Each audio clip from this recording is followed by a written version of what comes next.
Bismillahirrahmanirrahim. Assalamualaikum warahmatullahi wabarakatuh.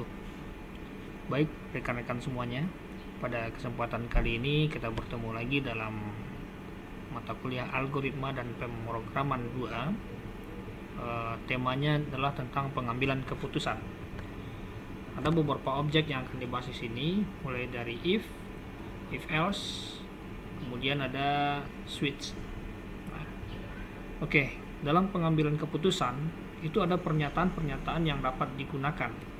Pertama, pernyataan if, kedua pernyataan if else, dan ketiga pernyataan switch. Ketiga ini adalah percabangan atau pengambilan keputusan yang digunakan dalam bahasa pemrograman. Sementara itu, pernyataan di atas memerlukan suatu kondisi atau dibentuk dengan operator relasi dan atau operator logika, seperti besar, kecil, sama dengan, besar sama, kecil sama. Itu yang akan memberikan gambaran kondisi nantinya dalam logika pemrograman. Sama dengan atau tidak sama, gitu. Itu bentuk operatornya nanti. Kemudian kondisi akan menghasilkan nilai true apabila kondisinya benar, itu bernilai 1. Dan jika kondisinya bernilai salah, itu nilainya adalah 0. Dan apabila bernilai benar, maka proses akan dijalankan. Begitu juga sebaliknya, kalau nilainya tidak benar, salah, maka proses akan dialihkan pada proses lainnya.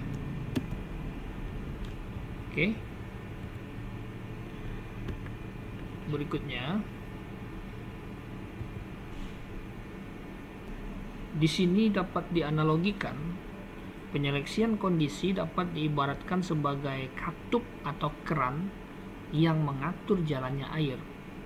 Jadi apabila katup terbuka, maka air akan mengalir, dan sebaliknya, jika katup air tertutup, maka air tidak akan mengalir. Ini dianalogikan sebagai keran terbuka berarti kondisi benar, maka air akan mengalir. Tertutup maka kondisinya salah, maka air tidak akan mengalir. Fungsi penyeleksian ini penting dalam bahasa C, terutama nantinya dalam menyusun program yang kompleks. Kalau kita gambarkan seperti ini, bentuk pernyataan if dalam kurung kondisi, kemudian ada pernyataan. Jika kondisinya benar, maka pernyataan dilakukan. Tapi jika pernyataan tidak benar atau salah, maka akan pernyataan dilewatkan. Maksudnya jika kondisinya tidak benar atau tidak terpenuhi, maka pernyataan akan dilewatkan. Pernyataan ini bisa berupa satu atau beberapa statement. Nah, di sini jika pernyataan lebih dari satu, kita gunakan tanda kurung kurawal dan untuk melompokkan pernyataan itu sendiri. Jadi jika kondisinya ini benar, maka dia akan dapatkan statement di bawah ini. Tapi kalau salah, dia akan dilewatkan pernyataan ini. Lanjut pada fase berikutnya. Ini contoh program dengan if. Jika nilai besar sama dengan 60, maka dia dapat pernyataan selamat, Anda lulus. Akan makannya mana? Tekan tombol sembarang untuk keluar. Ini sama juga contohnya. Dari if akan mencetak bilangan 1 sampai kecil dari 100. Nah, ini yang menggunakan if else. Bentuk umum if kondisi, kemudian pernyataan 1, else. Jika kondisinya benar, maka dia dapat pernyataan pertama. Tapi jika kondisinya tidak terpenuhi, maka ia akan dapat pernyataan yang kedua.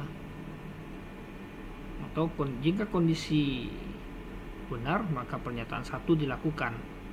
Atau jika kondisi salah, maka pernyataan 2 lah yang dilakukan. Kalau contohnya tadi, nilainya besar sama dari 60, Ketika masuk nilainya 80, maka pernyataan 1 dilakukan. Tapi ketika nilai yang masuk itu 50, maka yang akan dilakukan adalah pernyataan 2. Ini contoh programnya. Ketika nilainya besar dari 60, maka selamat, Anda lulus. Makan-makannya mana? Tapi ketika nilainya kecil dari 60, 50 misalnya, maka akan keluar statement atau pernyataan Anda gagal. Silakan mengulang semester depan. Jadi seperti itu. Ini pernyataan if, else, if untuk menyelesaikan permasalahan dengan jumlah kondisi yang lebih dari 2 buah. Jadi pakai if dan else, if lagi.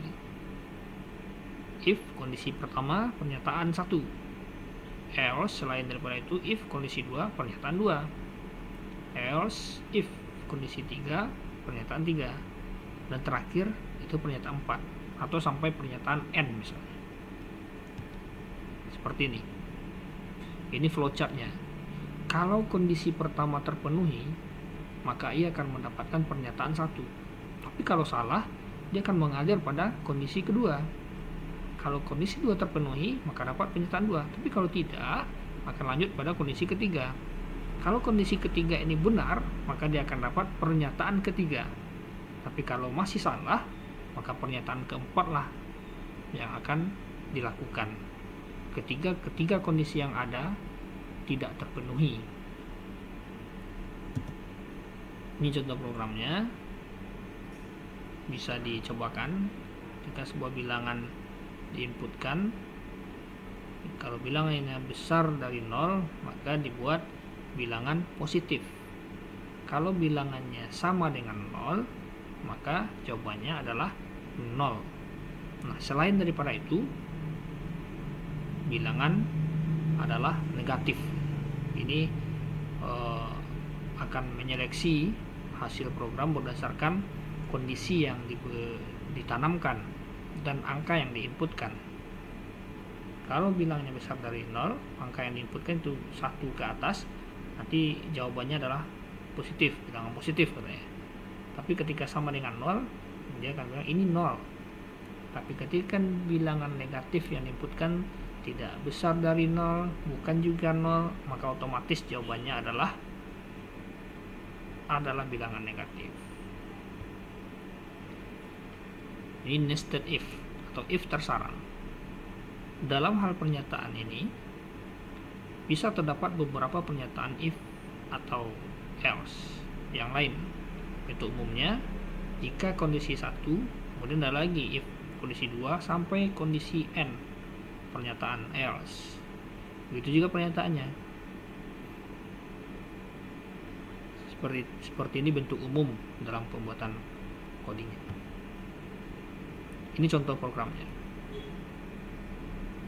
Data bilangan 1 dan bilangan 2. Kalau bilangannya besar dari 0